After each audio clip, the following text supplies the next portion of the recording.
Hello, my name is Andre Raw, and I would like to thank the organizers of this SBIA conference for the opportunity to provide an overview on the control of nitrosamine impurities in human drugs. But before I do this, it is important to define quality. A quality product of any kind consistently meets the expectation of the user. Drugs are no different. Patients expect safe and effective medicine with every dose they take. Pharmaceutical quality is assuring every dose is safe and effective and free of contamination and defects. It is what gives patients confidence in their next dose of medicine. As you all know, FDA recently published the guidance on nitrosamines on September 1st, 2020, and this was last revised on February 2021. In this talk, I will give an overview of the fundamental concepts of nitrosamines that relate to this guidance. I will also put some emphasis on nitrosamine drug substance-related impurities, or NDSRIs for short. Nitrosamines are a class of compounds having the chemical structure of a nitrosyl group bonded to an amine. They can be formed by a nitrosating reaction between amines with nitrous acid or nitrite salts under acidic conditions. The reason we are concerned with nitrosamines is because they are potent genotoxic agents in several animal species and are classified as probable or possible human carcinogens by the International Agency for Research on Cancer, and they are referred to as a cohort of concern compounds in the ICH Guidance for Industry M7. FDA has identified at least 7 small molecule nitrosamine impurities that have been present in drug substances and drug product. These include N-nitrosyl dimethylamine, NDMA, N-nitrosyl diethylamine, NDEA, and so forth. And due to the fact that these nitrosamines are likely carcinogens, their levels must be tightly controlled in order to ensure product safety. The table in the slide shows the acceptable daily intakes for these residual nitrosamines that should not be exceeded in pharmaceuticals. As you can see, the limits are quite stringent, with acceptable intake levels of between 26.5 and 96 nanograms per day for these various nitrosamines. These AR limits were derived to ensure that the daily exposure to these compounds result in a very low excess cancer risk, specifically 1 in 100,000 excess cancer risk after 70 years of exposure. Nitrosamines in the drug substance and drug product arise from 3 fundamental sources. These can be process-related factors, supply chain-related factors, or stability factors. I will start by first talking about the process-related conditions employed in the manufacture of drug substance that can lead to nitrosamines. This slide discusses one of the fundamental root causes of the various small molecule nitrosamines, including ND, MA, NDEA, and so forth that arise from drug substance synthesis. We have found that several tertiary amines that are commonly employed in synthesis have been shown to contain low levels of secondary amines as impurities. For example, a commonly used tertiary amine, triethylamine, has been shown to contain low levels of dipropylamine as a reactive secondary amine. Similarly, several quaternary amines used in synthesis may undergo dealkylation to generate these reactive secondary amines. For example, tetrabutylammonium bromide has been shown to contain low levels of dibutylamine, a reactive secondary amine. And finally, amide solvents during reaction conditions may degrade to generate low levels of secondary amines. For example, dimethylformamide may degrade to dimethylamine. And all these can lead to low levels of secondary amines, and these highly reactive secondary amines can react with residual nitrites to generate several of the small molecule N-nitrosyl amine impurities that we have observed. Another type of nitrosamine that we have seen more recently are the nitrosamine drug substance-related impurities, or NDSRIs for short. This is different from the class of small molecule nitrosamines such as NDMA or NDEA in that these nitrosamines share structural similarity to the active ingredient. And there are 2 fundamental mechanisms from which they are derived. The first of these is synthesis-related as described below.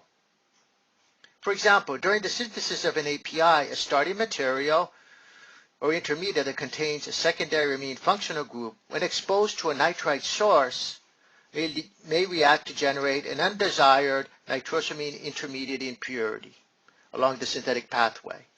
And if such an impurity is generated, it can be taken and transformed through the subsequent steps, just like the intermediate, through the synthesis and be present in the final drug substance as an undesired impurity. Lessons learned from this is that sponsors during the synthesis of APIs should be aware of precursor materials that can lead to nitrosamines. This includes substantial quantity of sodium nitrite present in sodium acid, contaminating secondary amines in bases or catalysts, degradation of amide solvents that generate secondary amines, amine contaminants present in starting materials or intermediates, and secondary tertiary amine functional groups on intermediates and APIs. Controlling these, and particularly the hidden sources of nitrite, is critical to the control of nitrosamines from the API synthesis. The second source of nitrosamines are related to supply chain controls. For example, there have been numerous instances where solvents, recovered solvents, recycled materials, or other intermediates contain nitrosamines as contaminants, which lead to their presence in the API. So in those instances, even in drug products using APIs manufactured by so-called low-risk processes, were still found to contain nitrosamines due to these contamination issues. Lessons learned from this is that sponsors should be especially diligent in their choice of solvents to avoid nitrosamine contamination. Specifically, they should choose solvents of appropriate grade and exercise due diligence in selecting a vendor, including whether the vendor is recycling the solvent. And if recycling is employed, there needs to be sufficient process understanding of this. Additionally, manufacturers should be cognizant of cleaning tankers to avoid unnecessary cross-contamination that can lead to nitrosamines. And finally, when analyzing solvents, if new unknown peaks appear in the chromatogram, these may be a warning sign of a contaminant, such as a nitrosamine. The third failure mode is related to drug product stability.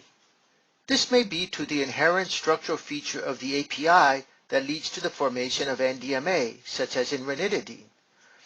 Another pathway, which I will be discussing in greater depth, and which we are seeing increasingly, are NDSRIs, which form due to potential excipient incompatibilities. The next slide illustrates the second and likely more prevalent pathway that leads to the formation of nitrosamine drug substance-related impurities in drug products. And the root cause of this is quite simple. APIs often contain secondary amine functional groups.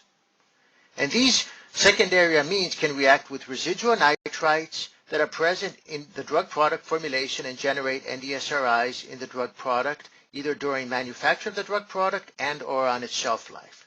However, in contrast to the NDSRIs that are generated in the drug substance, where purging or purification steps can be used to remove the undesired nitrosamine impurity, in the drug product it is not possible to remove these NDSRIs once generated in the drug product.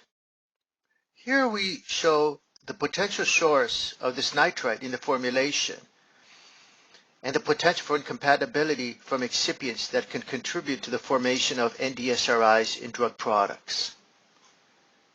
Here, in this paper, the authors surveyed impurities found in excipients. And what they found is that nitrites are quite prevalent in many commonly used excipients, including microcrystalline cellulose, lactose, pre-gelatized starch, povidone, crosspovidone, sodium starch glycolate, and so forth. Obviously, as you can see, nitrites are present at levels ranging from below limits of detection to several hundred parts per million, with variability not only seen among different excipients, but also among different batches from the same excipient manufacturer.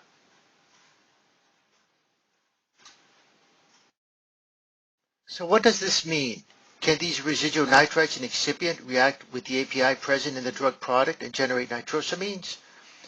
And the following literature article provides an interesting model case study that provides some insights.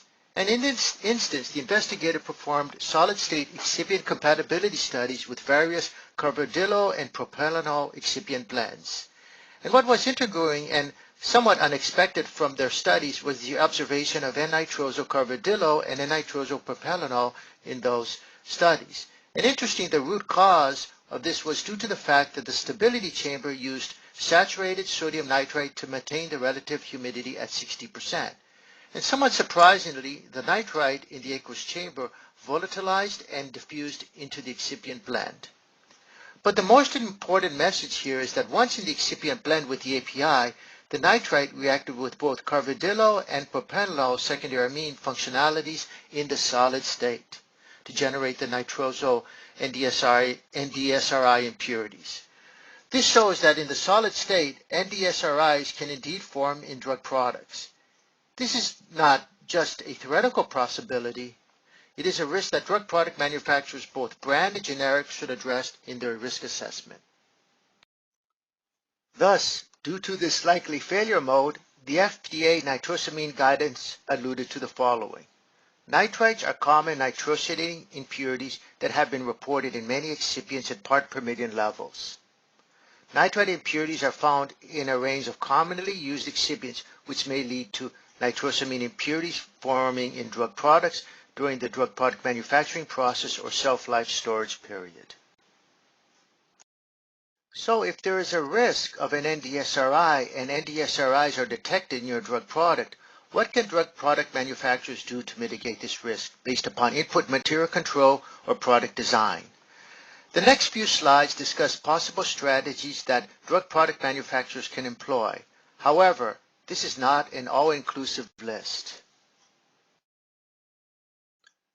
The first of these, which is the most obvious and which is alluded to in the FDA nitrosamine guidance, is for manufacturers to work with their excipient supplier to control residual nitrites to sufficiently low levels to avert NDSRI formation. The guidance specifically states that supplier qualification programs should take into account that nitrite impurities vary across excipient lots and may vary by supplier. Drug product manufacturers should also be aware that nitrite and nitrosamine impurities may be present in potable water. As a corollary to this, during formulation development, sponsors should carefully consider selecting formulation excipients and their suppliers that are less likely to contain nitrites. For example, sodium starch glycolate is known to contain high levels of nitrites based upon the article I previously described. And if NDSRIs are being formed in pre-formulation studies, perhaps an alternative to that disintegrate should be considered in the formulation design. The second of these approaches to mitigate nitrosamines is more product design related. This is not specifically discussed in the guidance, but I will allude to it here. And this is based upon additive inhibitors of nitrosamine formation. And this concept is not new. It has been known in the literature since the 1970s based upon in vitro model studies used to evaluate the in vivo nitrosation of drugs in the human stomach. In this model study, not surprisingly, pre-incubation of piperazine, which contains a secondary amine, with micromolar quantities of sodium nitrite, result in the formation of the nitrosamine impurity, or NDSRI. But what is quite interesting here is that the addition of antioxidants, such as ascorbic acid, has a strong inhibitory effect on nitrosamine formation. This inhibitory effect by antioxidants, such as ascorbic acid or alpha-tocopherol, and there are several other antioxidants on nitrosamine formation, has been well established in the literature for decades. The following article provides a very nice study that extended this concept to formulation design.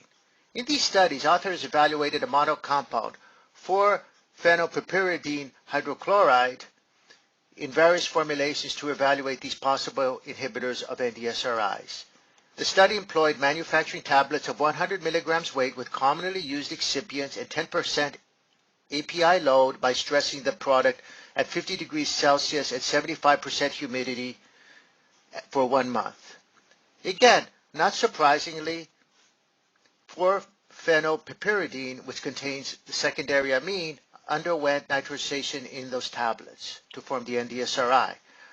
But as might have also been anticipated based on the articles I showed you, the addition of low levels, approximately 1% of antioxidant inhibitors such as ascorbic acid, caffeic acid, and to a lesser extent alpha-tocopherol suppress the formation of NDSRIs. Hence, this illustrates a simple yet powerful formulation design strategy that can be employed to suppress the undesired formation of NDSRIs in drug products. Another formulation design strategy that is again not specifically discussed in the guidance is also alluded to here. And this is based upon the impact of pH on the kinetics of nitrosamine formation. As you can see here from the 1970s article, while NDSRI formation proceeds rapidly at acidic pH, the kinetics decrease dramatically at higher pH. This is just one of a wealth of literature showing that nitration requires acidic conditions to proceed, and under neutral or basic pH it is well known that the kinetics are significantly reduced. So although I don't have a publication to formally show this, it follows that based upon these first principles, formulations that employ excipients such as sodium carbonate, etc., that can alter the API microenvironment to neutral or basic pH should in principle be a viable design strategy to suppress NDSRI formation in drug products. Many of these concepts of possible formulation mitigation strategies that I have alluded to in order to reduce the levels of NDSRIs have been posted on the FDA website on nitrosamines on November 11th of last year to augment the current guidance document, and I encourage you all to look at that site. Of course, we want manufacturers to qualify the NDSRIs using various PharmTox models, whether in vitro or in vivo, and I defer to my PharmTox colleagues on this. But safety qualification of these NDSRIs is just one tool of many in our armory to address this issue. So when the safety qualification is not readily feasible, we encourage manufacturers to also consider these as well as other innovative formulation strategies to reduce the formation of NDSRIs to acceptable levels in their drug products. And we will meet with applicants, whether from NDAs or ANDAs, to discuss these as well as other innovative mitigation strategies as we tackle NDSRIs that may be present in drug products. And when making these meeting requests, please include the following in your package: the description of the formulation design strategy employed to reduce the formation of NDSRIs in the drug product, supporting information with at minimum 3 months of accelerated stability data, and for approved NDAs and ANDAs that may require reformulation as part of the mitigation strategy, your proposed in vitro or in vivo bioequivalence bridging study approach. And as we learn from these experiences, this will undoubtedly provide additional tools to address nitrosamine risks, whether from traditional small molecule nitrosamines or NDSRIs in both brand and generic products. And with that, I'm concluding my talk for the day, and I would like to thank my colleagues in FDA, and particularly the members of the OPQ Nitrosamine Working Group and CDER Task Force members. Thank you. Good morning, everyone. My name is Jen Lee. I'm a reviewer in the Liquid Division of the Office of Pharmaceutical Manufacturing Assessment. I'm going to cover common manufacturing-related deficiencies for liquid drug product. The learning objectives describe the typical liquid drug manufacturing unit operations. Identify the common liquid drug manufacturing deficiencies. I will talk about manufacturing-related risk and controls for different unit operations, followed by examples of common deficiencies and resolutions. Before I proceed, I would like to emphasize that the resolutions provided for the example deficiencies are related to the specific manufacturing conditions and are only for illustrative purposes. They should not be considered as the only accepted approaches. The firm should select an approach that is suitable for its respective application. The common liquid manufacturing operations include the following: dispensing and mixing, filtration, filling, lyophilization, stoppering and sealing. The stoppering and sealing unit operation is relatively simple, so I will use my time to discuss the first 4 unit operations on this slide in today's presentation.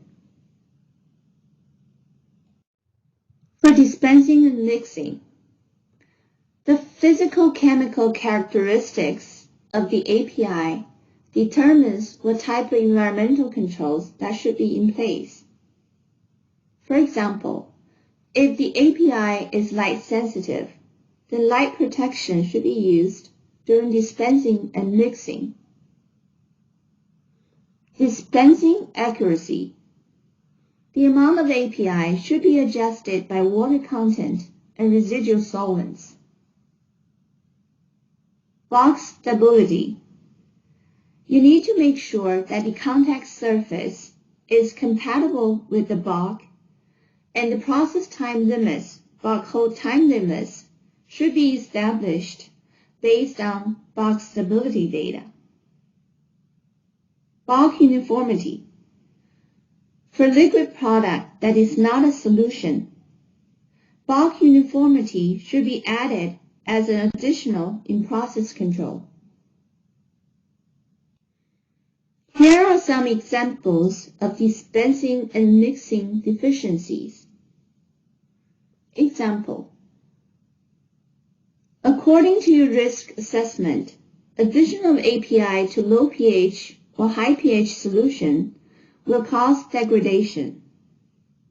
However, in your proposed manufacturing process and process controls, there is no pH check on the box solution before addition of API.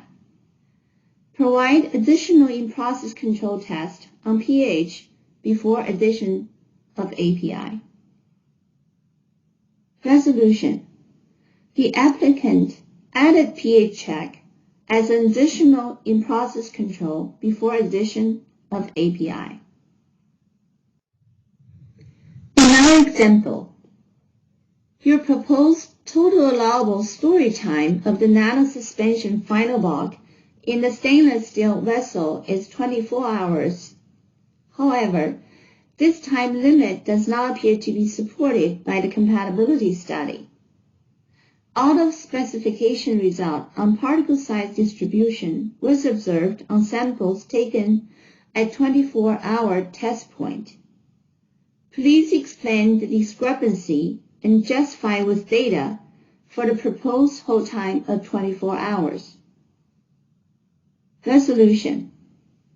The total hold time is shortened to 18 hours based on the actual processing times of the exhibit batches and the existing acceptable 18-hour stability data. Example. We acknowledge that you provided content uniformity data for only one engineering batch. Considering low drug load and that the drug product is a suspension, the risk of content non-homogeneity is high. Please include in-process tests for bulk uniformity with samples taken from multiple locations in the box suspension. Resolution. The applicant added in-process tests for bulk uniformity with samples taken from multiple locations in the box suspension. Let's move on to the next unit operation of filtration. Box stability. The process duration should be supported by box stability study. Process equipment related absorption.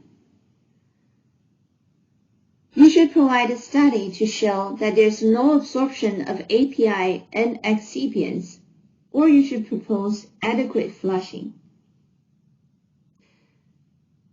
There are also risks of process equipment-related leachables.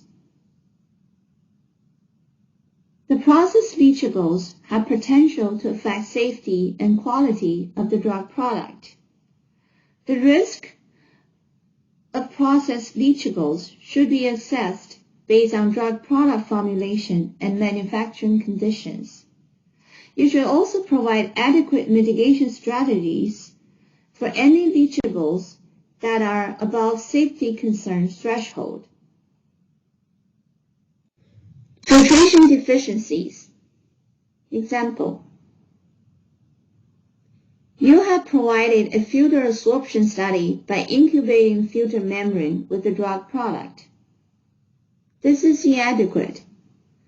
The absorption study should be conducted using the entire filter unit, including the cartridge, as it is made of polymeric material and has contact with the box solution that exposes risk for absorption.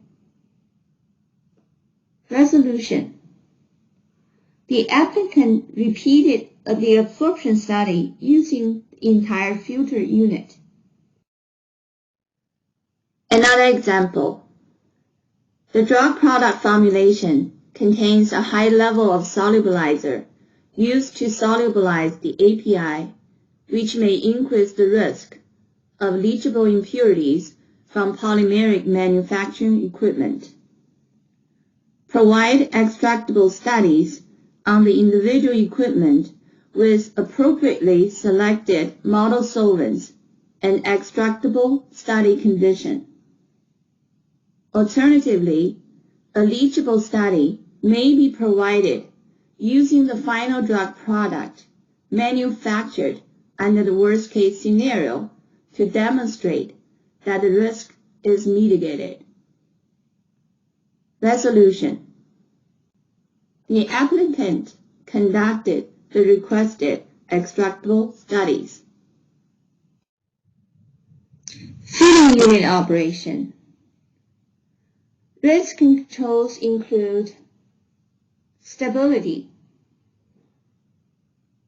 The total fill time and line interruption policy should be supported by box stability data. Fill rate accuracy. You should have 100% inline fill rate check or provide a reasonable sampling plan. At a minimum, samples should be taken for fill rate check for each filling needle at the beginning, middle, and end of the filling process. Fill volume range. For fill volume range, I refer you to CDER map 5019.1, allowable excess volume content in injectable drug and biological products. This map is effective January 28th of this year. Examples of filling deficiencies. Your proposed fill target is 20.60 milliliter with an action limit of deviation of 1.5%. This means that the minimal fill volume is 20.29 milliliter, less than the excess fill volume recommended by USP 1151. We refer you to CDER map 5019.1, allowable excess volume content in injectable drug and biological products. Revise your fill target and action limit accordingly, or provide deliverable volume study data per USP 697 to justify your proposed minimal fill.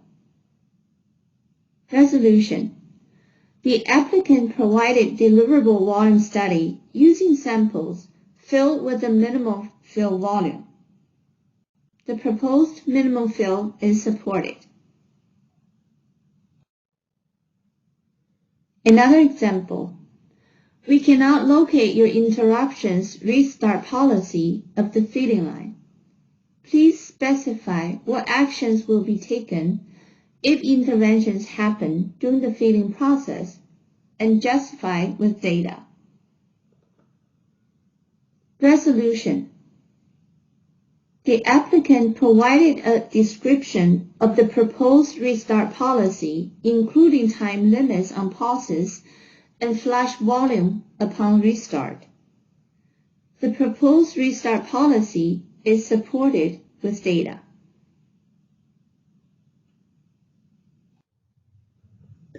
Lyophilization.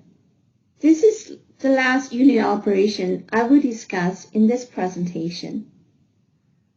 For lyophilization, the most critical controls is the robustness of the cycle parameters. Given that proceeding to secondary drying prematurely can lead to cake collapse or meltback, the endpoint of primary drying and secondary drying should be justified with data. The same applies to scale-ups. For drying uniformity, you should make sure that your sampling plan includes vials in different locations of the lyophilization chamber. Okay, we've discussed quite a few examples of different deficiencies, so let's now switch to something that is more positive. Challenge question number 1 is related to the freeze-drying cycle that we just discussed about. After freeze-drying cycle is completed for the exhibit batches, 10 vials were taken from each of the 4 corners and the middle position of each loaded shelf for drying uniformity study. The samples from each sampling point were tested for description, assay, related substances, reconstitute solution appearance, reconstitution time, water content, and pH of the reconstituted solution. Is the study adequate?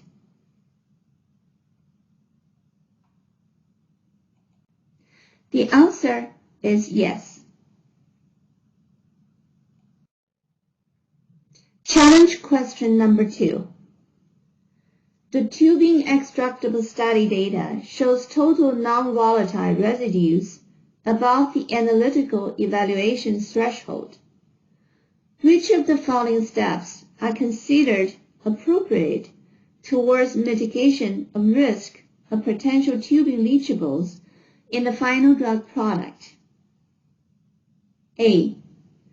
Identification and quantitation of individual compounds from the total NVR. B. A leachable study that evaluated a few non-tubing extractables in the final drug product.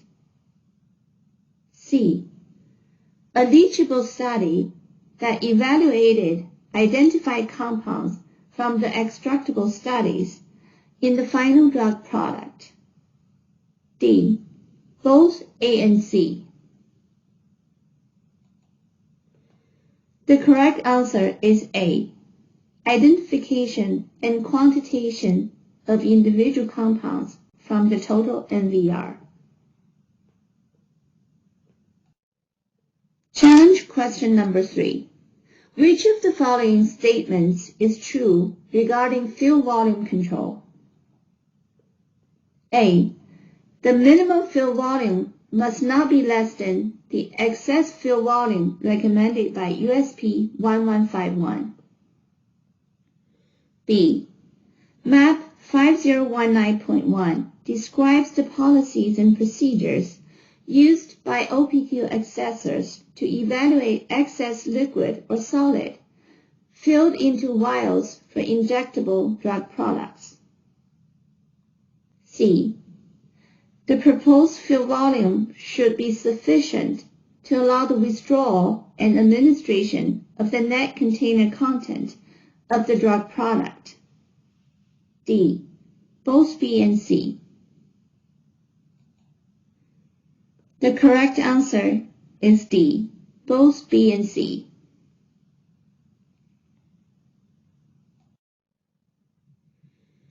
I would like to conclude my presentation by showing my final slides. I would like to acknowledge the people in my branch, division, in the office, and the SBIA organizing committee. Thank you all for your attention.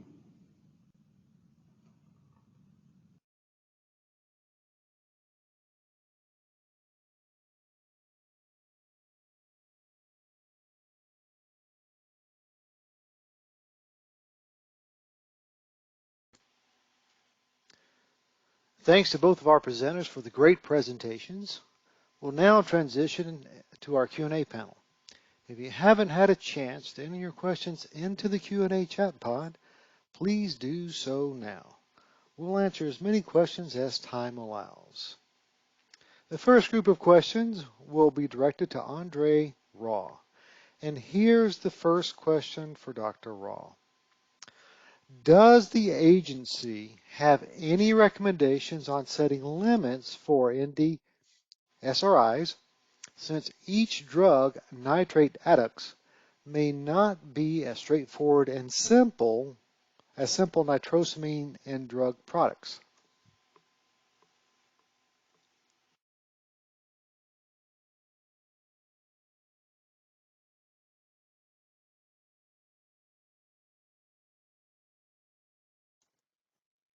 Yeah, thank you for that question.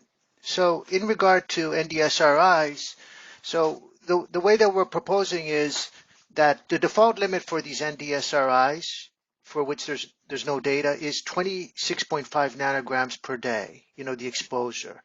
However, you may propose, and we encourage you to propose, alternative acceptable intake levels for this, this new NDSR based upon the safety, assessment you have provided, based upon whether you have a modified Ames or any animal studies you may have to propose, higher limits if you think they're appropriate. In addition, you may also want to consider structurally similar surrogate compounds with a nitroso alert for which there is robust carcinogenicity data. So those are two other additional options. And you may refer to the ICH M7 guidance, for additional, approaches.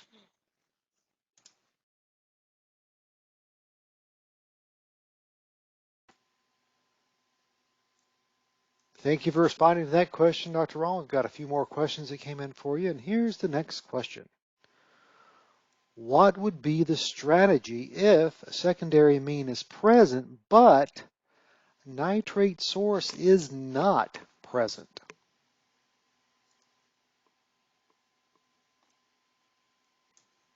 Yeah, thank you for that question. Then that's a very good question, but also that's a very, tricky question, because as I showed to you, when you ascertain your excipients, when I showed you that excipient article, there appears to be great variability, not only among excipient suppliers, with respect to nitrite source, but even within intra-batch variability of the same excipient supplier.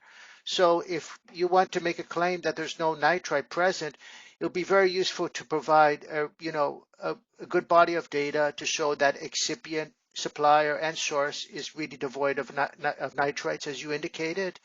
And in addition, so that's one thing that I would encourage you to do. And we also may request that it may be also necessary to incorporate an input control on that excipient to ensure that there's not going to be any additional nitrite sources, as you change your excipient suppliers. So those are things you want to consider. And then there's another thing that you also may want to consider as well. Remember, a lot of excipients may have ammonia. And remember, ammonia on the exposure with an antioxidant can form, not antioxidant, with an oxidant that, like a peroxide oxidant could form nitrite in situ in the drug product. So it's not only the levels of nitrite. If you have a precursor ammonia in your excipient, it could eventually lead into nitrite. So you have to be very cautious as you explore these things. But in principle, if you can really demonstrate that there's not going to be any nitrite, that could be an approach. But we'd have to have a robust data source to do that. Thank you for responding to that question. We've got a couple more questions for Dr. Ron. Here's the next question. Do nitrosamine assessments apply to topicals like sunscreen?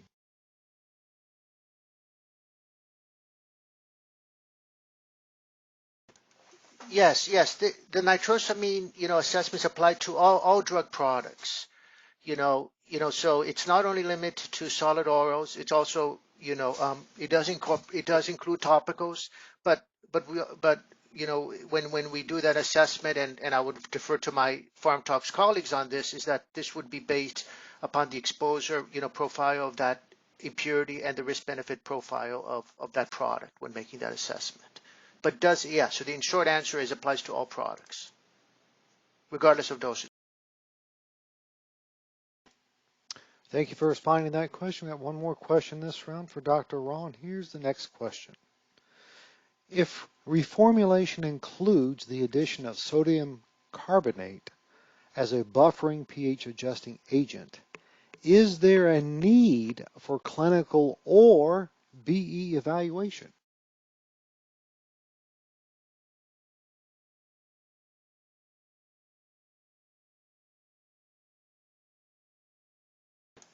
Yes, that's a very good question. So, for some sponsors, in order to mitigate their risk of this nitrosamine drug substance-related impurities, they may have to indeed reformulate, and there are many strategies to do that. One could, as indicated, adjust the pH, the microenvironment, and that could be a strategy. And that's why when we issued our website in November of last year, we want to hear from you. We want to know what the strategy is, that you're doing that, and we want to know what your bridging studies, including the in vitro or in vivo bioequivalent studies that you're proposing. And as indicated, we want to hear from you, because as sponsors reformulate these products to mitigate, we don't want this to be extremely burdensome. So if you do really have a good strategy and it works, we want to hear from you, and we would be willing to discuss the appropriate bioequivalent studies so you can bridge. And of course, we don't want to make this burdensome. We encourage you to adopt these strategies. So thank you. Thank you for responding to that question. We're moving on to our next panelist, Dr. Jen Lee.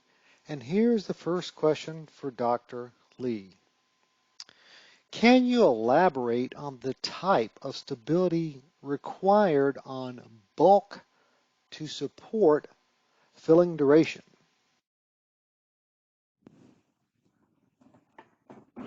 Hi, this is Jen. Thank you for that question. I think so. The stability is typically what we see is your assay and related substances and any additional critical attributes that you identified that are important for your product and process conditions. But most commonly is your typical IPC, including assay related substance and etc. Thank you for the question. Thank you for responding to that question. We've got a few more questions for Dr. Lee, and here's the next question. Are any extractables or leachable studies required for an oral solution that contains no alcohol?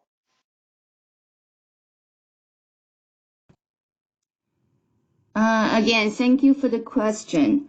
So I think this is a low risk situation. So I think you can present your risk assessment. We do not ask for every situation for a extractable and leachable study. So we should follow a risk based approach. So in the low-risk scenarios, like you described, you can provide your risk assessment and communicate that to the FDA in your application, and we will consider that. Thank you. Thank you for responding to that question. We've got one more question for Dr. Lee in this round, and this is the question. What is the difference between extractables and leachables?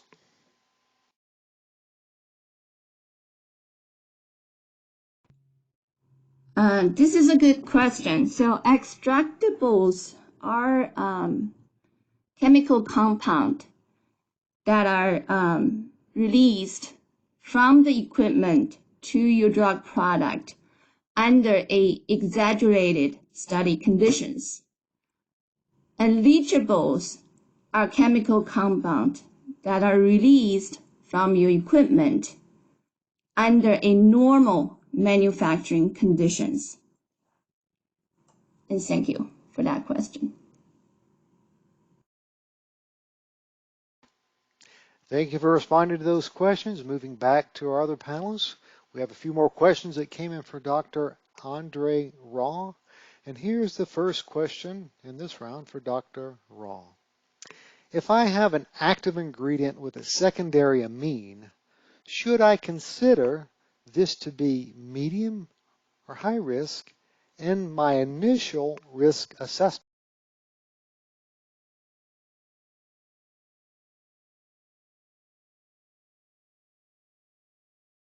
Yeah, thank you. That's a very good question. And basically, if the active ingredient has a secondary amine and you are using excipients that can have nitrites, I would say to you, I would agree that it is medium or high risk in terms of your step one initial risk assessment for forming an NDSR in the drug product. So that would definitely be medium.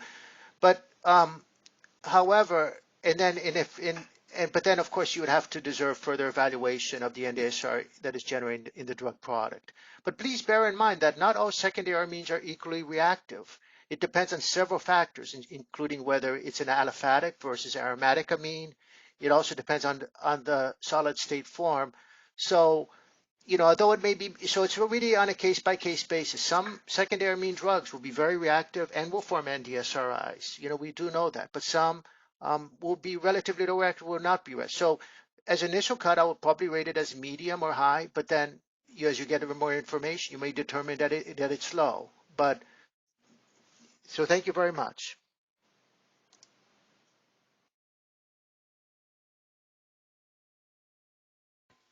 Thanks for responding to that question. We do have another question for Dr. Raw, and this is the question. Is it possible that certain active ingredients with tertiary amines can form NDRSIs? Yeah, that's also a very interesting question. Yes, it is theoretically possible. If the tertiary if the active ingredient doesn't have any secondary amines at all, but has tertiary amines, there is a theoretical possibility it could form a nitrosamine. And we're still trying to figure out the mechanism of that happening. But one way is based upon if this active ingredient has a high level of a related secondary amine impurity, because sometimes you have these tertiary amines and they have the corresponding demethylated impurity present at very high levels in the drug substance. Or there's a possibility of demethylation during stability. This should be considered in your risk assessment. And I think a really nice example of this is metformin, because metformin doesn't have a secondary amine per se in it. It's an amide, okay? But from recent publications, the likely reason, that was published recently, that likely reason for the formation of NDMA is because of residual dimethylamine from the synthesis of the active ingredient. So if you have, related impurities that have of your API that have secondary amines, indeed could form, could be a source of the NDMA. However, I would say to you, generally speaking, given the concentration of the related impurity secondary amine would be much lower in the active ingredient than, assuming the active ingredient is only a tertiary amine, the risk will likely be lower. But again, this will be all dependent on a case-by-case basis of the active ingredient and the situation at hand. Thank you for responding to that question. We have a few more questions that came in for Dr. Jen Lee, and here's the next question for Dr. Lee. Is an extractable and leachable study required for every application?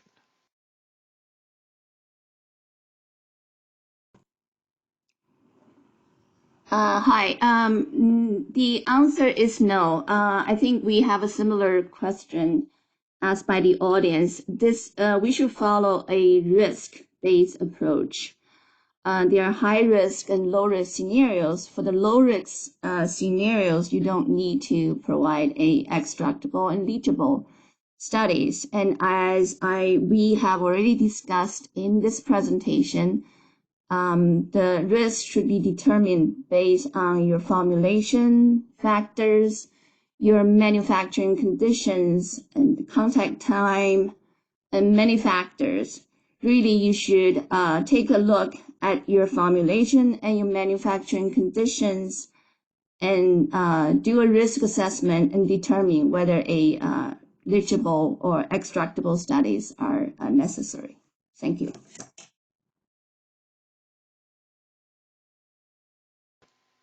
Thank you for responding to that question. We do have another question for Dr. Lee, and here's the question. If leachables are above AET, what can we do? And what are the mitigation strategies?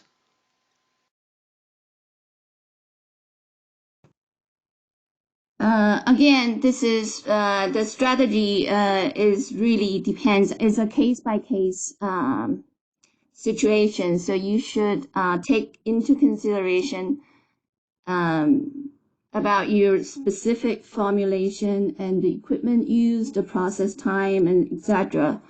I can provide some examples. For instance, you can consider shorten your process time. Is that possible? Change to a different equipment surface, if that possible.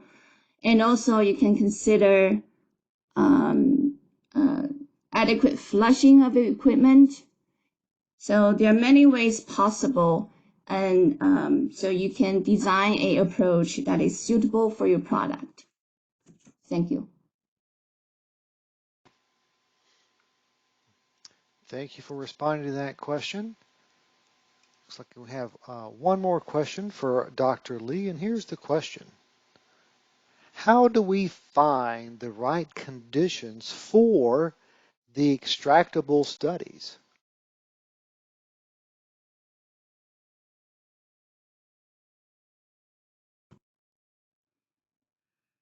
It seems that we have a lot of questions related to extractable and leachables.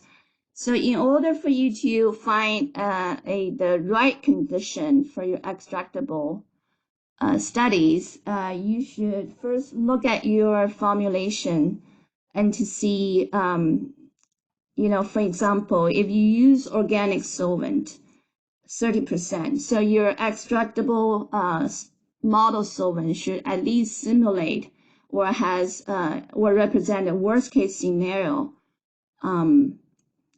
And also you should look at your manufacturing conditions, for example, the temperature, the process temperature, the duration of the process time. So when you design your extractable study, you should have a the study condition represent or worse than the actual manufacturing condition. Having that said, we also see sometimes that the applicant over-exaggerate the extractable study conditions, which may cause unnecessary, unwanted leachables extractables coming from your equipment. So we see sometimes the applicant has to repeat their study to a less extreme condition that are relevant to their manufacturing conditions. So you have to take into account, so it should represent the worst case scenario at the same time, not overly exaggerated. The other things to consider, you should think about the surface to volume ratio when you design your study. A lot of times people, for example, for filter extractable studies, the typical approach is to use a smaller filter instead of the industrial commercial size filter. So it's acceptable to use that, but you have to take into consideration that the filter surface area to volume ratio should be taken into account when you calculate the AET, etc. I hope I answered that question. Thank you.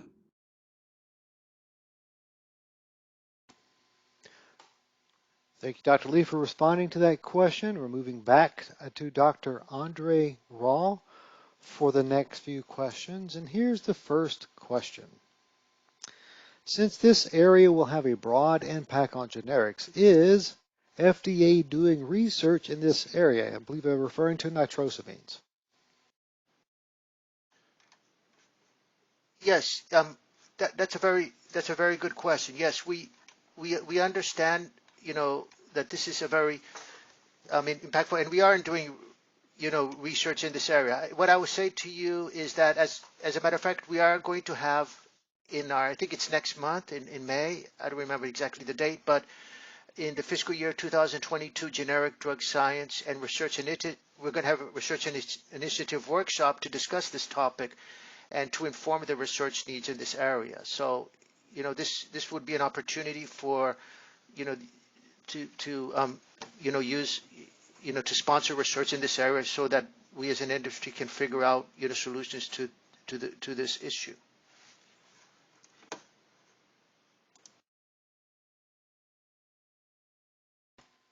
Thank you for responding to that question. We do have a couple more questions for Dr. Raw, and here's the next question. Will the impact of the antioxidant to mitigate the formation be dependent on the manufacturing process? Yes, that's a very good question. Yes, so as we are learning more about these antioxidants, add the way that you add it to the formulation could certainly impact its ability to mitigate the risk of NDSRI.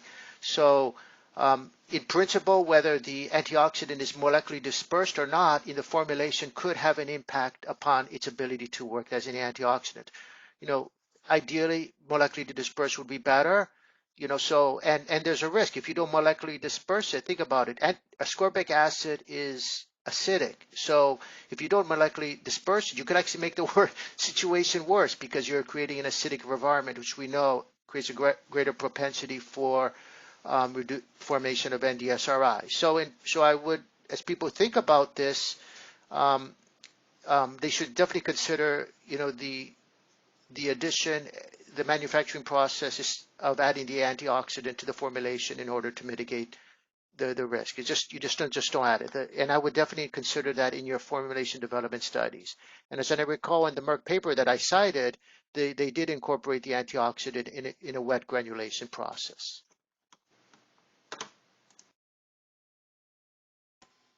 Thank you for responding to that question. We're just about out of time in this Q&A panel. We do want to have one more question for Dr. Raw, and here's the question. Will FDA meet with generic sponsors to discuss various strategies to limit NDSRI? Yes, we will be certainly, willing to meet with NDA sponsors as they, think about strategies to limit NDSRIs, whether it's using antioxidants, changing the microenvironment, or other strategies that we don't even know about. We would like to hear from you. And if, what you would have, you just submit a meeting package with a general corresponding indicating meeting requests, nitrosamine mitigation strategies. But the only thing that we would request that when you do provide this meeting package, at minimum, do, explain your strategy, and we would request that that you would provide at least 3 months of accelerated stability data demonstrating control of the NDSRI to at least provide proof of concept that this is working. And we'll be willing to discuss it with you and approaches and to help you as you think of ways to reduce the formation of these NDSRIs in drug products.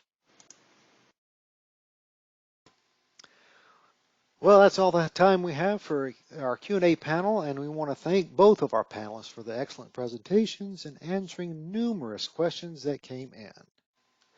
Moving on to our next presentation on generic drug development and globally divergent regulations, we welcome our presenter, Dr. Sarah Abraham. Is the Associate Director for OGD's Generic Drug Global Affairs. In this role, Dr. Abraham develop strategies to address identified and emerging regulatory challenges in relation to the international nature of the generic drug industry. In collaboration with other CDER and FDA offices, she supports stakeholder engagement concerning issues related to globalization of the generic pharmaceutical supply and harmonization of regulatory approaches for generic drugs. The next presentation in the session will be an overview of product-specific guidance program. Our presenter is Karen Bingston, who's a lead regulatory health project manager in the Office of Research and Standards, OGD and CDER. She joined ORS in 2018 and is involved in process development and implementation of the pre-ANDA program under GDUFA 2. Please join me in welcoming our first presenter, Dr. Abraham.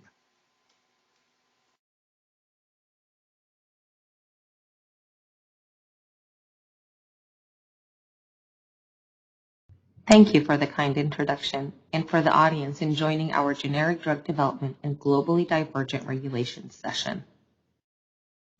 Today, we will provide you with an overview of OGD's Global Affairs Program and two OGD global initiatives, the Generic Drug Cluster and the Parallel Scientific Advice, and the vision to paving the path to harmonization. The current generic drug approval pathway was developed over 4 decades ago by the Drug Price Competition and Patent Term Restoration Act of 1984, also known as the Hatch-Waxman Amendments. Prior to the amendment, generic drugs accounted for less than 20% of all prescription pharmaceuticals dispensed in the United States. Today, generic medications account for roughly 90% of prescriptions filled. Due to the FDA actions and rules enacted under the Hatch-Waxman Amendments and the Generic Drug User Fee Amendments, generic drugs improved patient access while dramatically cutting drug costs. To put things into context and perspectives, in the United States, brand name pharmaceuticals account for only 10% of prescriptions dispensed, but they do account for more than 80% of drug spending. By exceeding the majority of its performance targets, OGD demonstrated its dedication to public health. We have globally faced extraordinary difficulties in recent years. OGD has long negotiated a difficult and intricate global supply chain, with recent events further highlighting how sensitive the global pharmaceutical supply chain really is. In the next 10 years, the global generic pharmaceutical market is predicted to rise by more than $180 billion. The increased patent expirations, as well as a policy and government initiatives focused on reducing prescription drug costs, are expected to further boost market growth. The shift to reducing drug pricing has resulted in pharmaceutical manufacturing becoming increasingly global over the last 30 years. As of 2020, approximately 75% of API manufacturing facilities and 50% of facilities producing finished drug products for the U.S. market were based outside the United States. Manufacturing of drugs has become a global venture, crossing several borders throughout the world before eventually reaching patients. The highly globalized pharmaceutical sector, complex supply networks, the gaps in global pharmaceutical regulations, and pharmaceutical products themselves becoming increasingly complex has created a necessity for bridging those gaps. FDA's stringent regulatory requirements are applied to all products regulated by the FDA. The challenge arises since each of the 150 plus countries involved in the generic drug supply chain to the United States have their own set of laws, regulations, and standards. Regulatory agencies regulate extremely globalized supply chain under national regulations. It comes as no surprise that regulatory agencies participate in a variety of bilateral and multilateral engagement activities in order to achieve a higher level of international cooperation, ensuring their national sovereignty. FDA 2011 report titled Pathway to Global Product Safety and Quality noted that both China and India enjoy a labor cost advantage and that manufacturing active pharmaceutical ingredients in such regions can reduce costs for U.S. and European companies by an estimated 30 to 40%. According to the 2020 CDER site catalog, the top 5 countries by number of manufacturing sites were the United States, India, China, Germany, and Canada. Now, according to an HHS published report, sources have estimated that between 40 and 65% of clinical trials investigating FDA-regulated products are in fact conducted outside the United States. We understand that sponsors may see benefits from conducting clinical studies overseas, not only due to lower costs in some of these countries, but also their capability of conducting larger trials in a significantly shorter time. It's without a doubt that globalization of generic drug development compels a more harmonized generic drug development process and the harmonization of the technical requirements among different regulatory agencies. The necessity of having a clear global policy and strategy led to the establishment of the Global Affairs Program within OGD. OGD recognizes the importance of its global presence, and the Office of Generic Drugs established a Global Affairs Program that ensures a strong FDA voice and impact in promoting a high level of quality culture and standards. We are proactively navigating the generic drug landscape and identifying emerging regulatory changes in countries that we engage with. We are engaging proactively with our regulatory counterparts and industry representatives to facilitate FDA's domestic mission of assuring safety, efficacy, and quality of FDA-regulated products. The advancement of technology has resulted in more complicated medicinal products, which provide both an opportunity and a significant challenge as they approach patent expiration. Complex pharmaceuticals are distinguished based on the difficulties in assessing and establishing pharmaceutical equivalence and bioequivalence. The complexity of such specialized products provides profitable opportunities that are intrinsically protected from extreme competitiveness. Generic companies aiming to develop complex generics are heavily investing due to the potential benefits of generating complex generics and are quite aware of the regulatory and scientific challenges to marketing these complex generic products. There is a general consensus on the significance of a harmonized international regulatory requirements for complex generic products and an understanding of the challenges that lie ahead.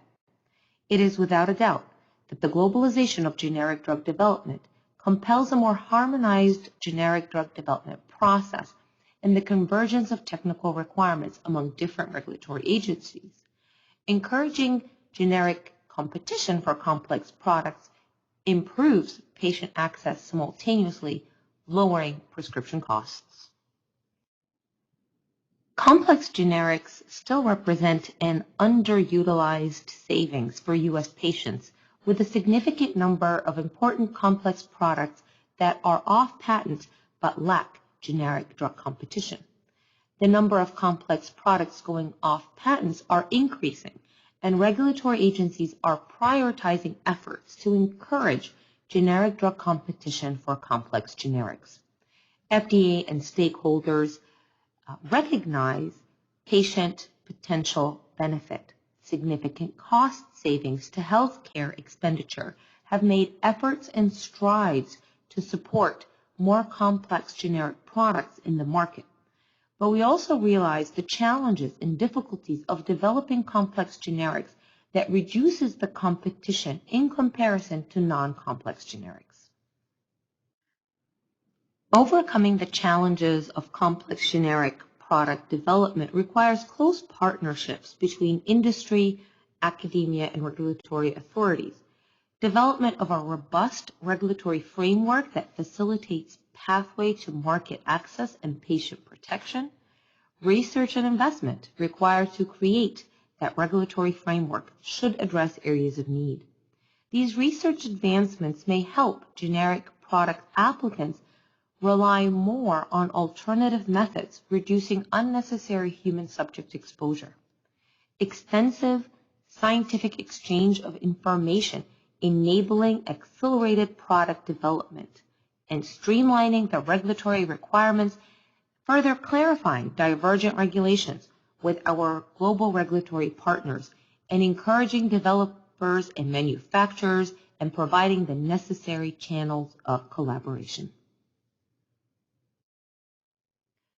Common standards for global development for generics can improve access to generic medications, and ICH is uniquely positioned to develop harmonized recommendations, expanding the anticipated convergence and harmonization efforts.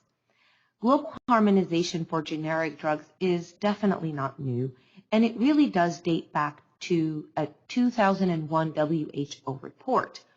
FDA strategically leveraged ICH reform initiated at the end of 2015 to propose generic drug initiatives and established a unique global affairs program in OGD. The ICH Generic Drug Group, or GDG, was established in 2019 following the endorsement of the ICH reflection paper, Further Opportunities for Harmonization of Standards for Generic. The ICH GDG served as a technical discussion group for issues relevant to harmonization of scientific and technical standards for generic drugs, and recommended areas for harmonization under ICH, and assesses the feasibility and impact of harmonization efforts into further ICH in identifying recommended topic areas for harmonization.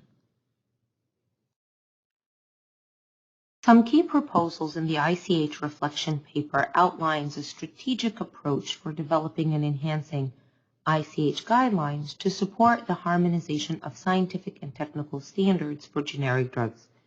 These guidelines include tools for demonstrating equivalence for non-complex dosage forms and more complex dosage forms and products.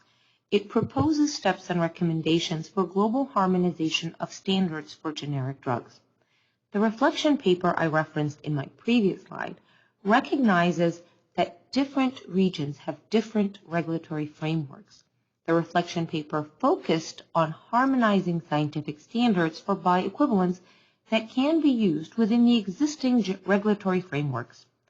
It further outlined issues related to more complex products currently on the horizon, such as modified release products, complex injectables, transdermals, topical, dermatological, and inhalation products. The first ICH guideline exclusively dedicated to generic drugs, ICH M13, titled Bioequivalence for Immediate Release Solid Oral Dosage Forms,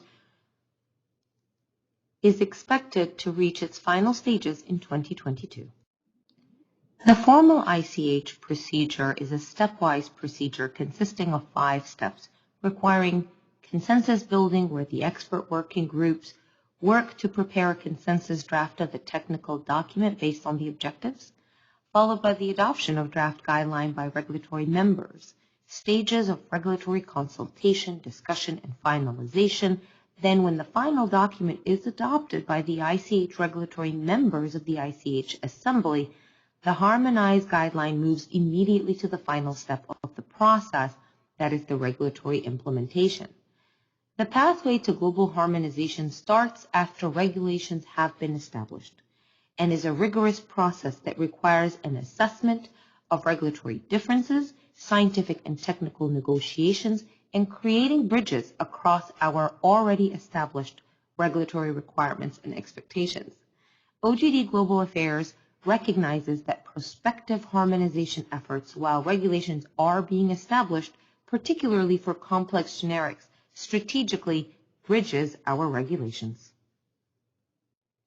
In June of 2021, OGD Global Affairs Program launched the very first generic drug cluster. And by doing so, we were given a unique opportunity to increase the scientific alignment between leading generic drug regulatory agencies, paving the path for understanding complications that occur during the life cycle of the product and determining the gaps needed to achieve regulatory harmonization. It can be the predecessor to understanding the shortcomings and limitations of generic drug regulatory harmonization. In establishing the generic drug cluster, we established a unique platform for knowledge and information exchange on emerging and trending issues in such a critical time where we understand that product portfolios are becoming increasingly complex. The generic drug cluster meets on a quarterly basis, and as regulators, we are constantly optimizing our regulatory infrastructure and must outpace the complexity and the diversity of the products that we regulate. The generic drug cluster to date has focused on creating a global dialogue that bridges the gaps for complex generic drug approvals, identifying key differences among regulatory agencies regarding the approval of complex generics, identifying aspects hindering fast approval of these products, and sharing case studies and experiences and review practices in the hopes that we can reach a consensus regarding approval standards when possible. 2021 was an active year for global affairs, and while the cluster focused on exchange of information amongst regulators, another program was launched to create additional channels of communication with industry. European Medicines Agency and the U.S. Food and Drug Administration have established a pilot program to provide parallel scientific advice to applicants of marketing authorization applications for hybrid products and abbreviated new drug applications, or ANDAs, for complex generic drug products. Parallel Scientific Advice, or PSA program, provides a mechanism for EMA and FDA to concurrently consider and jointly exchange with applicants the agency's views on scientific questions during the development phase of hybrid complex generic products. Now, the PSA program launched officially in September of 2021, targeting an increased dialogue in an effort to achieve successful collaboration between the two agencies and applicants from the beginning of the life cycle of complex generic drug product development. Providing the necessary scientific advice early in the development stage allows for better designed studies to generate robust data. And given that the dialogue occurs between these two agencies, we can protect patients from unnecessary clinical studies that would fail to provide any useful or meaningful evidence if pursued. The effective guided development allows optimal use of resources available and consequently access of patients to beneficial medications. There are a couple of key elements, and the PSA program is voluntary. And in order to participate in the PSA program, applicants must submit requests to both EMA and FDA. The PSA program focuses on sharing information and perspectives between applicants and both regulatory agencies. Candidates for the PSA program include product development programs that may benefit from the PSA process by potential harmonized approaches. Pursuing this program allows an applicant to have a clearer understanding of the agency's respective regulatory requirements and scientific recommendations regarding the development program discussed. If advice from these two agencies is divergent, the applicant will at least have a clear understanding of the reasons for such divergence. Requests for PSA meetings will be granted based on a number of criteria, but more importantly, the anticipated value to patients. For each request, the agencies will hold one trilateral meeting with the applicant focused on specific development issues raised. Enrolling in the PSA program is applicant-driven, and what an applicant should focus on is developing specific scientific questions involving the development of a hybrid or a complex generic drug product for which the applicant desires to have further scientific input from both EMA and FDA. The PSA process is divided into 3 stages.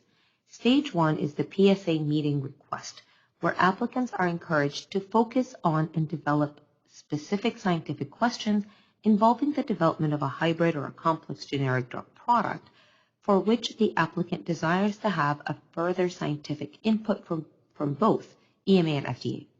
Submission does not guarantee that the PSA meeting will be granted, and only after an applicant requests for PSA meeting is not granted that the applicant is free to pursue scientific advice procedure with each agency individually. The second stage is the meeting preparation, and conduct starts if both agencies grant the applicant's PSA request. Applicants should submit a draft meeting package to EMA and FDA, after which the applicant will participate in a trilateral PSA teleconference with EMA and FDA, which will usually be scheduled around 120 days after the applicant submits the full meeting package. Stage 3, which is the post-meeting agency communication, after the PSA process, each agency will retain its individual regulatory decision-making regarding drug development and marketing applications. The advice of each agency may still differ after the joint discussion. Each agency will provide the applicant with independent advice on the questions posed during the PSA meeting, according to the usual procedures and timelines for each agency. Now, participation in the PSA program should not be construed to ensure any particular action on a marketing application by either agency. And of course, agencies will strive to provide PSA responses that are convergent, or at least explain the reasoning and rationale for any differences. I always end my presentations with recognizing the challenges that face regulatory harmonization. The lack of international endorsed political, economic, and social support can be a hindrance, even if a legal foundation is established. But our opportunity for harmonization is now, and the path towards common standards for global development for generics can improve access to generic products with substantial healthcare savings.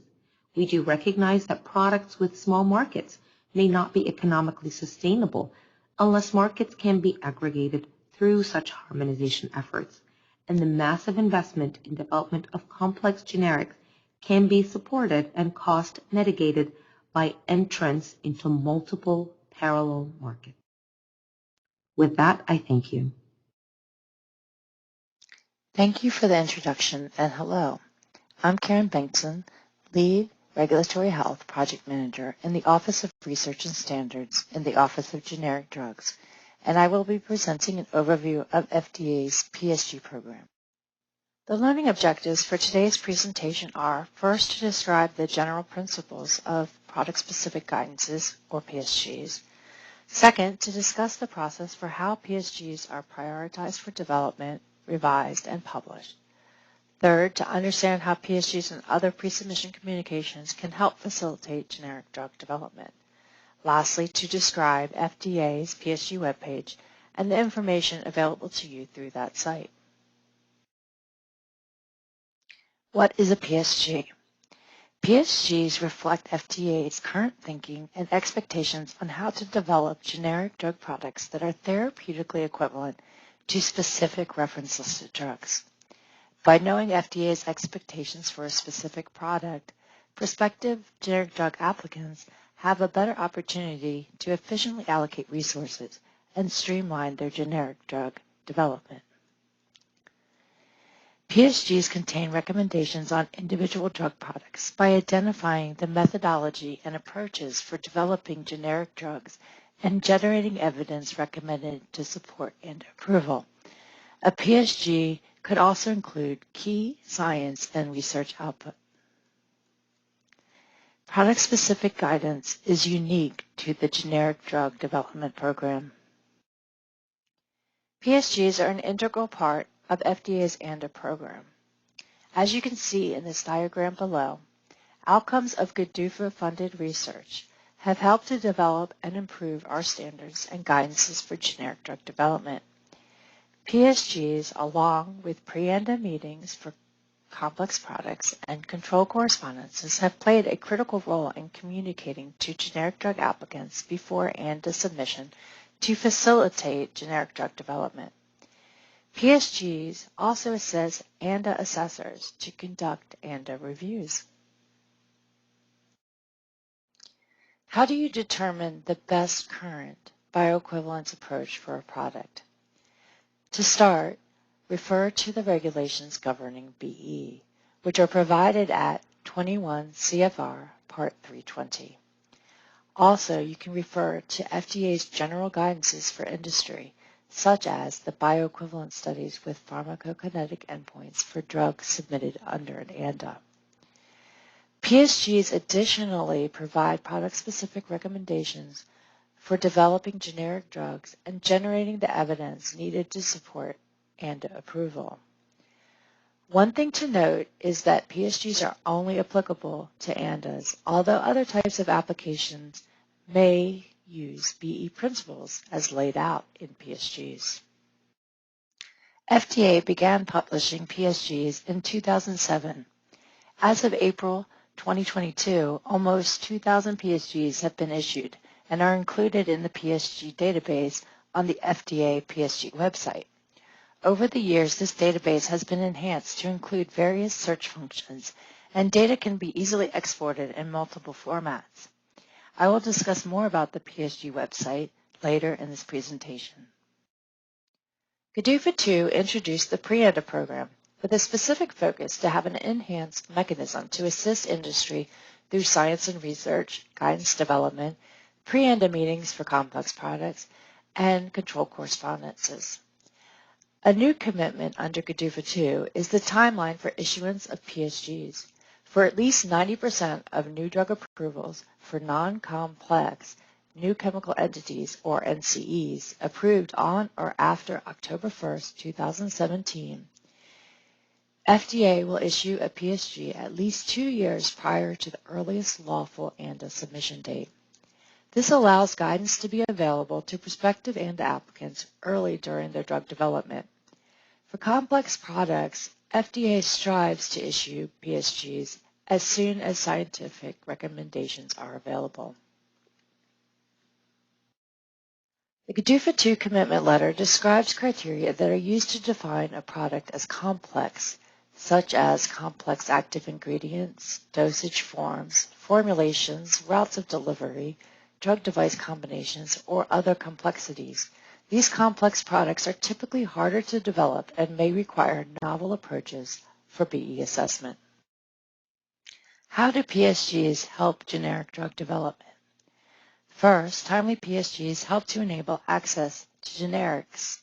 Providing guidance early to prospective applicants can improve efficiency and quality of generic product development, leading to fewer review cycles for generic drug approvals and enabling patient access to high-quality and affordable medications. Timely PSGs can also help FDA to manage the pre-ANDA meeting capacity for complex products, because FDA may not need to grant a pre-ANDA meeting if there is a PSG in place and the applicant is not proposing an alternative BE approach. Second, timely PSGs help to optimize ANDA assessment. Coordination between PSG development and ANDA assessment by incorporating what's learned from ANDA assessments into guidance recommendations and keeping scientific guidance up to date are important not only to assist generic drug development, but also for ANDA assessment and regulatory decision-making. As mentioned earlier, besides PSGs, pre-ANDA meetings for complex products and control correspondences are additional resources that prospective ANDA applicants can utilize to help generic drug development, either due to lack of a PSG, to propose an alternative approach to a PSG recommendation, or when additional clarification from the FDA is needed. The diagram below shows the number of new, revised, and final PSGs that FDA has issued from the beginning of GDUFA I, which began in fiscal year 2013. FDA typically issues more than 100 PSGs in a year. but in some years has issued more than 200 PSGs. In fiscal year 2021, FDA issued 74 new guidances and 61 revised guidances. In the total of 9 years, 1,693 new revised or final PSGs have been issued, and of those, 41% were for complex products. Many PSGs for complex products include recommendations for in vitro BE options that are supported by research. FDA continues to improve the PSG program with several ongoing efforts. FDA commits to develop new PSGs in a timely manner with a goal date on PSGs for newly approved drugs for non-complex new chemical entities since GDUFA 2. FDA also provides transparency through PSG development and revisions to incorporate the latest science-driven thinking and understanding for assembling evidence in support of generic drug applications as new information becomes available. In 2019, FDA launched a new website that provides information regarding current plans for developing PSGs for complex generic products. You will see more information about this website later. At a high level, the PSG process can be described as shown below. First, new PSGs are prioritized for development. PSG development includes technical assessment of regulatory history, related safety concerns, for example, products that may have a risk evaluation and mitigation strategy or REMS, clinical pharmacology, and optimal BE study design, among other considerations. Next, the FDA publishes the draft guidances. After publication is followed by a period of public comment. FDA always seeks feedback and considers all comments made to the docket before it begins to work on the final versions of product-specific guidances. Multiple factors are taken into consideration when prioritizing PSG development. These include GDUFA commitments, as well as other factors such as the complexity of the product, response to public health priorities, drug availability and accessibility, interest from generic pharmaceutical industry, such as pre-ANDA meetings for complex products, control correspondences, or public requests for products without PSGs, in addition to outcomes from GDUFA-funded research. From the previous slide, I will touch briefly on public requests for PSG development. Each year, the FDA receives approximately 100 to 150 requests. Requests can be submitted to FDA using the CDER Direct NextGen portal when, for example, there is no PSG for a particular RLD or a new strength was approved after the PSG was issued. The FDA reviews these requests and takes them into consideration along with other factors during the PSG prioritization process. FDA's goal is to ensure all PSGs accurately reflect FDA current thinking. The factors listed on the left identify situations where PSG revision may be needed. The FDA prioritizes and revises PSGs as necessary based on the changes to the reference product, such as newly identified safety concerns, responses to comments received from the public through the docket, and knowledge acquired from ANDA assessment, pre-ANDA meetings, and control correspondences. The three revision categories on the right briefly describe the nature of the anticipated revision. A major revision for a PSG would include additional BE studies or evidence recommended to support FDA approval. A minor revision is any revision that is not considered major, such as the removal of certain studies to provide a less burdensome alternative approach to the currently recommended studies. An editorial revision is a non-substantive change, which includes correcting grammatical errors or updating external references. The revision of a PSG may simultaneously contain more than one category. For complex products, the FDA provides advance notice of upcoming and revised PSGs, which I will cover in more detail later. New and revised PSGs are generally published quarterly in batches. On occasion, a PSG may be published by itself as a standalone. Examples are to meet GDUFA goal date or to coordinate with a relevant citizen petition or CP. On occasion, the appropriate methodology for establishing BE for a specific drug product will be the subject of a CP or other correspondence. When the same BE issue is under consideration in different contexts, the FDA will consider the status of the related matters in determining how to best address the scientific issues. This may involve, for example, coordinating the consideration of a pending CP with the development of publication of a PSG, either in one of the quarterly batches or by itself. The published PSGs are announced in the Federal Register and made available to the public on the FDA website. The Federal Register will be issued via the docket shown here for public comment through a period of 60 days from posting. FDA will review comments and decide if the PSG revision is warranted. All comments to the docket are considered before FDA finalizes the product-specific guidances.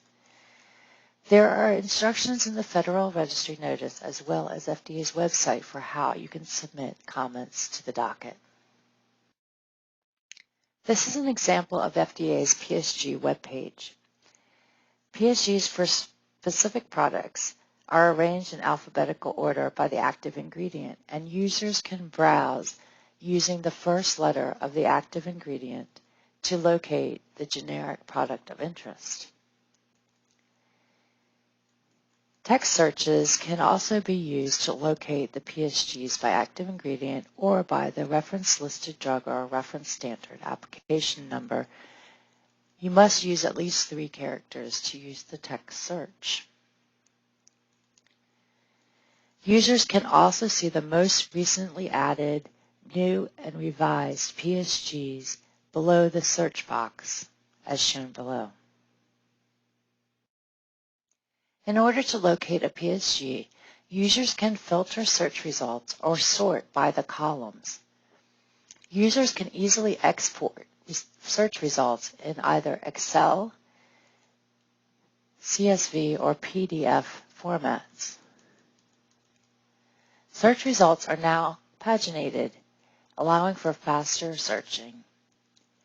For the sortable list, users can click on the hyperlink for the active ingredient to open the PSG page. This is an example of the PSG page in PDF format. The layout and contents of the format are tailored based on the specific drug product.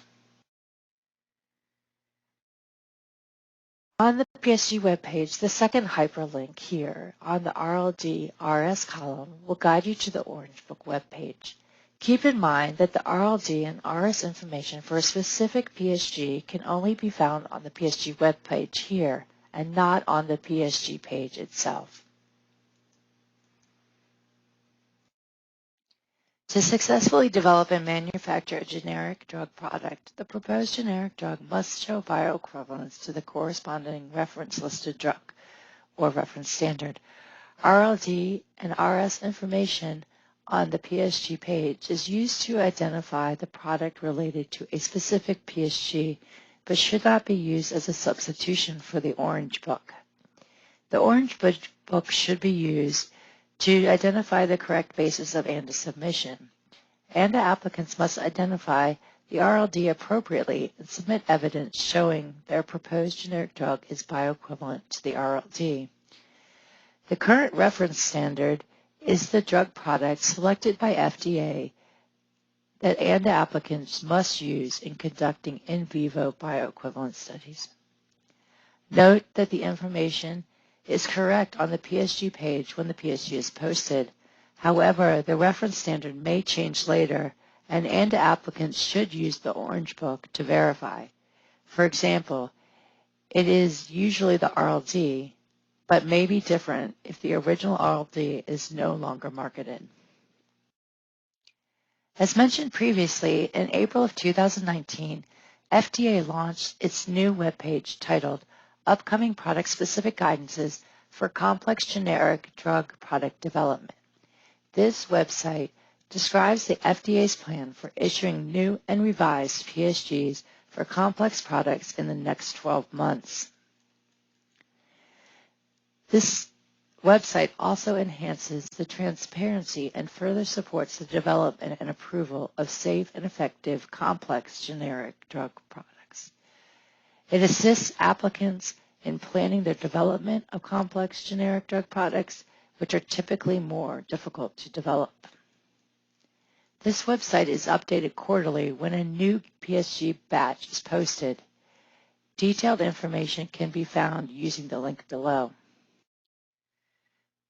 Here is an example of the web page as updated in February 2020. You will note that the planned revised PSGs for complex products includes the revision category, minor, major, or editorial, and a brief description of the reason for the revision.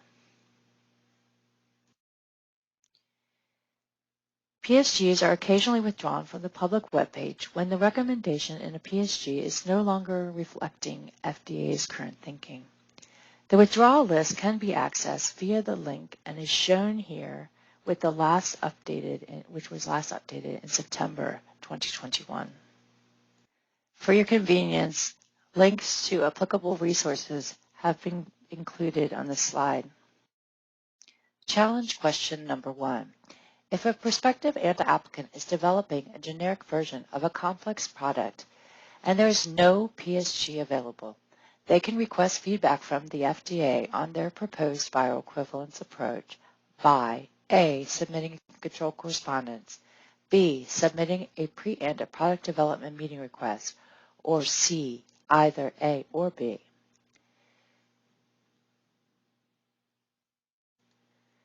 If you selected submitting a pre-ANDA product development meeting request, you are correct. Challenge question number 2. What is not one of the factors FDA takes into consideration while prioritizing PSG development or revision? A. ANDA assessment goal dates. B. Complexity of the product. C. External interests. Pre-ANDA meetings, control correspondence, ANDAs without PSG, and public requests. D. Drug availability and accessibility. If you selected ANDA assessment goal dates, you are correct. ANDA assessment goal dates are not taken into consideration when prioritizing PSG development. I would like to thank Drs. Lei Zhang and Christine Lei for their contributions to the content of this presentation. Thank you for your time and attention.